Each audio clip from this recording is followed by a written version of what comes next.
आज बात करते हैं कि जर्मनी आने के कौन-कौन से पॉसिबल वेज़ हैं।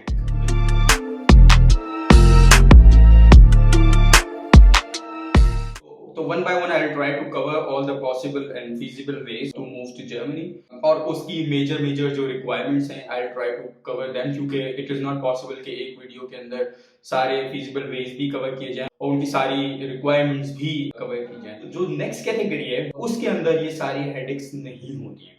और आपको कोई टेंशन भी नहीं होती है, आपको कोई अनसर्टेनिटी नहीं होती है कि मैं जाऊँगा, मुझे कब जॉब मिलेगी भी या नहीं मिलेगी, और मिलेगी तो कैसी मिलेगी और कहाँ मिलेगी और किस शहर में मिलेगी। तो आपका वीज़ा लगने की पॉसिबिलिटी कह लें, प्रोबेबिलिटी कह लें, बहुत ज़्यादा होती है। उसमें फिर आपका वीज़ा भी ऑलमोस्ट गारंटीड होता है। उसमें फिर आपको ये सारी फॉर्मेलिटीज़ पूरी करने की ज़रूरत नहीं होती कि आप उसमें फंड्स भी दिखाएँ कि मेरे पास इतने फंड हैं कि मैं 6-7 महीने के लिए बेयर कर सकता हूँ इन दैट टाइम। जब उसे आने दे विल मेक श्योर कि आपका जितने प्रोसीजर्स हैं वो सारे स्मूथ हों और आपको कम से कम डिफिकल्टीज फेस करनी हो। उसके लिए वो आपके लिए लेट्स से अकोमोडेशन में आपकी हेल्प करते हैं।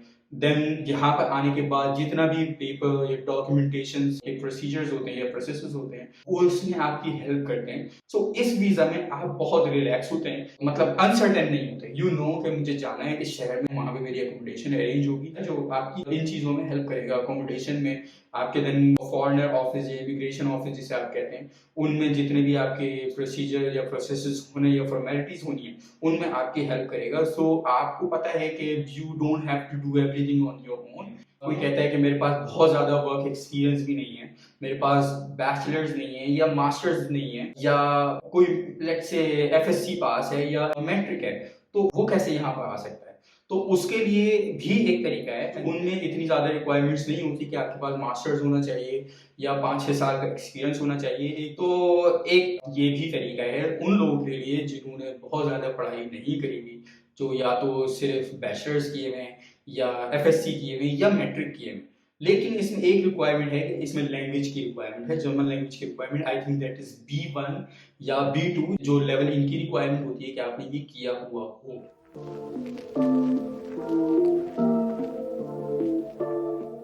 उसके बाद अब अगर आपको ये भी मुश्किल लगता है कि नहीं मैंने मास्टर्स भी नहीं किया हुआ, मैंने बैचलर्स भी नहीं किया हुआ, मैंने मैट्रिक भी नहीं किया हुआ और मुझे जर्मन लैंग्वेज भी नहीं सीखनी, तो मैं किस तरह से जर्मनी आ सकता हूँ? तो उसके लिए एक और तरीका है, that is a language visa. आप अप्लाई कर सकते हैं कि भई मुझे जर्मनी जाना है, I want to learn German language in Germany.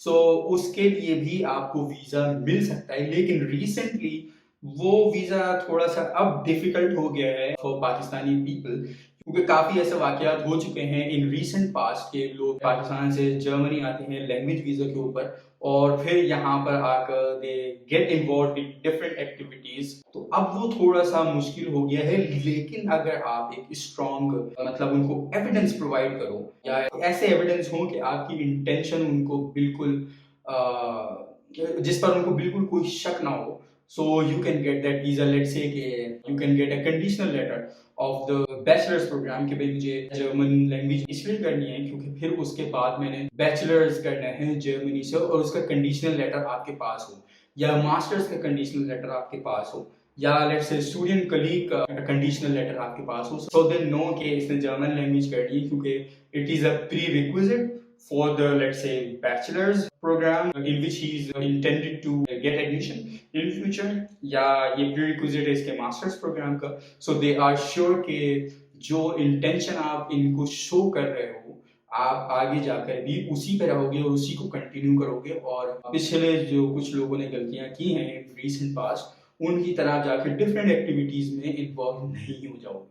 अच्छा, अब जैसा कि मैंने बताया कि लैंग्वेज वीज़ा थोड़ा-सा अब मुश्किल हो गया है, तो उसके बाद एक और आसान तरीका है, दैट इज़ अगर आप पढ़ाई कर रहे हैं या आप कोई बिज़नेस कर रहे हैं अपनी कंट्री के अंदर और उससे रिलेटेड कोई कॉन्फ्रेंस या कोई समिट आती है, कोई इवेंट आता है, तो आप उसकी बेसिस पर भी वीज़ा अप्लाई कर सकते हो कि जर्मनी में ये कॉन्फ्रेंस है जो मेरे लेट्स से इंटरेस्ट से रिलेटेड है या मेरे कोर्स से रिलेटेड है या मेरे बिज़नेस से रिलेटेड है।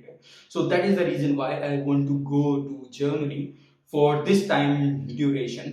अच्छा, फिर अगेन उसके लिए एविडेंसेस आपने ज़्यादा प्रोवाइड करने होंगे। लेट्स से अगर आप कहते हो कि मेरे बिजनेस से रिलेटेड है, so you have to show कि आपका बिजनेस क्या है और वो इससे किस तरह रिलेटेड है और वो आपके बिजनेस को या आपको उस कॉन्फ्रेंस या समिट अटेंड करने से क्या फायदा होगा या आपके इंटरेस्ट से रिलेटेड है तो किस तरह आपके इंटरेस्ट से रिलेटेड है। और फिर ऑब्वियसली बैंक बैलेंस आपने अपना शो करना है कि यू कैन अफोर्ड उनको मुतमईन करने के लिए you have to show the enough funds in your bank account that you can afford this trip. So that is another way. उसके बाद अब आ जाता है स्टूडेंट वीजा। स्टूडेंट वीजा बहुत सारे लोग आते हैं और जर्मनी इस वजह से बहुत मशहूर है क्योंकि यहाँ पर स्टडी फ्री है और क्वालिटी भी बहुत अच्छी है स्टडी की। और सबसे अच्छी बात इनकी जो मुझे लगती है वो ये है कि स्टडी जब आपकी कंप्लीट होती है तो ये आपको 18 मंथ्स जॉब सर्च वीज़ा देते हैं कि आप 18 मंथ्स यहाँ रह सकते हैं और जॉब सर्च कर सकते हैं। तो उन 18 मंथ्स में अगर आपको जैसे ही जॉब मिल जाएगी you can convert your visa on work permit. लेकिन अगर आपको उन 18 महीनों में जॉब नहीं मिलती then you will have to depart from Germany। और अगर आपको 18 मंथ्स में जॉब नहीं मिल रही then it is a clear enough evidence कि obviously Germany is not for you। उसके बाद आ जाता है PhD वीजा। लेकिन उसमें ये होता है कि it depends कि आपकी PhD जो है कितनी परसेंट पेड है। लेट्स से 50% पेड है या 75%, 80% या 100% paid है।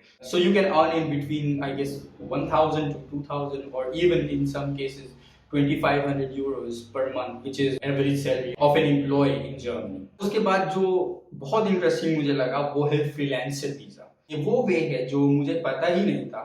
When I came to know about it I was really surprised। So अगर मुझसे कोई पूछे कि अगर ये तरीका मुझे पहले पता होता जब मैं आना यहाँ पे चाह रहा था सो अगर मैं स्टूडेंट वीजे के अलावा कोई तरीका या कोई वे प्रिफर करता so I think I would have prefer this way of coming to Germany। अच्छा ये वीजा आपको 3 महीने का मिलता है लेकिन उसके लिए प्रीरिक्विजिट्स आप समझ लें वो ये होता है कि you have already been working with some companies in Germany।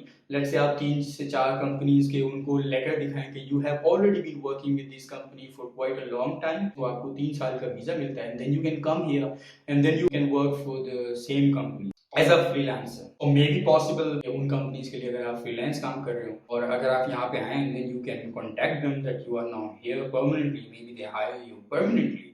उसके बाद एक और तरीका जो मुझे बहुत ही ज़्यादा इंटरेस्टिंग लगा और ये बहुत ज़्यादा इंटरेस्टिंग होगा आई थिंक फॉर फीमेल्स वो है एयू पेयर। एयू पेयर में क्या होता है कि यहाँ पे जो जर्मन कपल्स होते हैं अगर उनके बच्चे की पैदाइश हो चुकी है या होने वाली है वो आपको यहाँ पे बुला सकते हैं एज अ केयर टेकर। इसकी रिक्वायरमेंट भी बहुत ज्यादा नहीं है। सिंपल आपके पास कॉन्ट्रैक्ट होना चाहिए जो कि कपल जो भी आपको यहाँ पे बुला रहा है वो आपको वो कॉन्ट्रैक्ट प्रोवाइड करेगा and then you can come here. अच्छा उसके लिए एक रिक्वायरमेंट ये है कि आपने जर्मन लैंग्वेज करनी है और वो लैंग्वेज भी बहुत ज्यादा मुश्किल नहीं है। सिंपल एक लेवल करना है जो कि A1 जो पहला लेवल होता है और इंतहाई आसान होता है तो आपने वो करना है और आपके पास पासपोर्ट होना चाहिए। कॉन्ट्रैक्ट आपको कपल प्रोवाइड करेगा and then you can apply for the visa and then you can most probably get the approval on your visa and then you can come to Germany। और फिर आपने यहाँ पे आके आप यहाँ पे जर्मन लैंग्वेज भी सीख सकते हैं एंड लेट्स से फिर आप इसको एज अ प्रोफेशन भी ज्वाइन कर सकते हैं। लेट्स से कि फिर क्योंकि आपका एक्सपीरियंस हो जाएगा क्योंकि यहाँ पे वेबसाइट है उस वेबसाइट पे आप अप्लाई कर सकते हैं and then you can maybe continue working as a caretaker of the child। Now the next possible way is a family reunion visa। अगर आपका स्पाउस है जर्मनी में लेट्स से हस्बैंड है या वाइफ है जर्मनी में तो वो भी आपको वीजा स्पॉन्सर कर सकता है या आपके पेरेंट्स हैं या आपके बच्चे हैं यहाँ पे तो आप फैमिली रियूनियन वीजा पर भी यहाँ पर आ सकते हो। But for that you have to make sure कि जो भी आपका रिलेटिव यहाँ पर है चाहे वो पेरेंट्स हो बच्चे हो या स्पाउस हो दे हैव इनफ फंड्स और लेट्स से उनके पास इनफ मीन्स और इनफ सोर्सेज होने चाहिए to provide a secure livelihood after your arrival in Germany. Let's say अगर आपका हस्बैंड यहाँ पर है तो उसकी जॉब होनी चाहिए उसकी मंथली इनकम इतनी होनी चाहिए कि वीजा ऑफिसर्स आर सेटिस्फाइड कि जब आप यहाँ पर चली जाएंगी या यहाँ पर चले जाएंगे अपने स्पाउस के पास तो आप दोनों की लाइफ जो है बहुत आसानी से गुजर सकती है उन पैसों के अंदर जो आपका हस्बैंड या वाइफ या पेरेंट्स कमा रहे हैं। तो उसके बाद एक और कैटेगरी आ जाती है जो है विजिट वीजा। अगर इन सब फॉर्मेलिटीज में आप नहीं पढ़ना चाहते so you can simply apply for visit visa। you can show कि भाई I am a tourist मुझे शौक है दुनिया घूमने का या मुल्क घूमने का, लेकिन मेक श्योर कि जब आप यूरोप अप्लाई कर रहे हो और अगर आपने ये बताना है कि मैं टूरिस्ट हूँ और मुझे शौक है घूमने का, they will also check your history कि अगर आप लेट्स से वाकई टूरिस्ट हैं तो आपने पहले कौन कौन से मुल्क घूमे हुए, और अगर आपने पहले मुल्क नहीं घूमे हुए तो आई थिंक थोड़ी सी पॉसिबिलिटी या प्रोबेबिलिटी आपकी थोड़ी सी कम हो जाती है, क्योंकि दे थिंक यार अगर आप टूरिस्ट हो तो आपको पहला मुल्क ही जर्मनी कैसे, आपने अपने अपना खित्ता अपने रीजन तो घूमा नहीं। लेट्स से अगर आप पाकिस्तान या इंडिया से हो तो यहाँ पे भी इतनी सारी कंट्रीज हैं जो आप घूम सकते हो। तो इफ़ यू क्लेम कि यू आर ए टूरिस्ट, तो पहले कोई मुल्क आपने अभी तक क्यों नहीं घूमे, डायरेक्ट जर्मनी ही क्यों। The second thing they check कि what is your financial situation, ठीक है, the bank balance you are showing it isn't enough के अगर आप कहें कि मैं 15 दिन के लिए जा रहा हूँ और 15 दिन के लिए लेट्स से मेरा 1500 यूरो खर्चा होगा, तो आप 1500 यूरो ही अकाउंट में अपने दिखाएं and they would be satisfied. No, they would be like okay what's your monthly income, what's your annual income, let's say average income, और दे विल ऑल्सो एनालाइज के आप अपने लाइफ सेविंग्स का या कि आप अपनी सेविंग्स का कितना परसेंट इस ट्रिप पर लगा रहे हैं। So that would be a bit fishy for them कि यार ये अपनी लाइफ सेविंग्स पूरी एक ट्रिप पर लगा रहा है, so they wouldn't be convinced. So you have to make sure कि लेट्स से अगर आपका एक ट्रिप पर खर्चा आ रहा है लेट्स से 2000 यूरो या 3000 euro, then you show them more than that amount in your bank account so that they are convinced his financial situation is good and it also permits him to spend this amount of money on this trip. और visit वीजे के लिए जब आप apply करते हैं तो German visit वीजे के अंदर एक एडवांटेज ये भी है कि एक तो ये आपको 3 महीने तक का मिल सकता है, और दूसरा ये कि ये शेंजन वीजा होता है और इसके अंदर आप पूरे यूरोपियन यूनियन में जितने कंट्रीज आते हैं वो उसी एक ही वीजा पर आप सारे ट्रैवल कर सकते हैं। सो या that is all for today. I think I have provided enough information, और जितने तरीके मेरी नॉलेज में थे I have already told you guys in this video. अगर कोई तरीका let's say I have missed you can comment down in this video. And the second thing है कि अगर आपकी इन तरीकों में से किसी भी तरीके पर डिटेल वीडियो चाहते हैं कि इसकी रिक्वायरमेंट्स क्या क्या हैं और कौन कौन से प्री रिक्विजिट्स हैं और क्या क्या डॉक्यूमेंटेशन चाहिए होती है और क्या क्या प्रोसीजर या प्रोसेसेस हैं, so you can comment in the video and I will try to make a detail video on that as well. So yeah guys, that's all for today. Thank you so very much. If you like the video, like, comment and share, and please don't forget to subscribe the channel. This is Bilal Siddiqui signing off. Thank you so very much. Bye.